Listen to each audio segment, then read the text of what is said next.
Finally tonight, the pandemic has put much on pause, including the good work of many charities. Well, we checked in with an organization pushing ahead and once again changing lives. Talk to you soon. We first introduced you to Elissa Montanti a decade ago. She sat down with Scott Pelley of 60 Minutes for an interview about her Global Medical Relief Fund. Back then, Montanti operated her charity from a closet she converted into an office inside her New York City apartment. Hey, Ollie.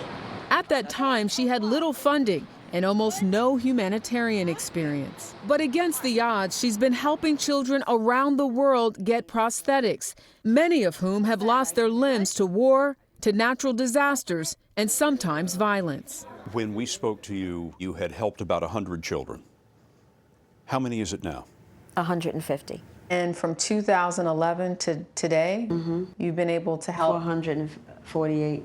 After the 60 Minutes story, the help she had been praying for arrived. She moved out of the apartment and into this home, donated by philanthropist Miles Nadal and actor-filmmaker Tyler Perry.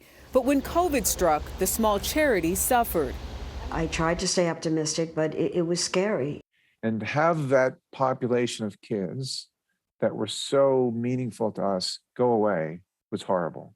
Dr. Scott Cozen is chief of staff at Shriners Medical Hospital in Philadelphia, where the children receive free medical care.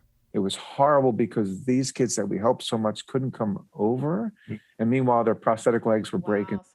But this spring, the charity's work resumed, flying in children from Tanzania living with albinism. All 4 lost limbs to machete attacks.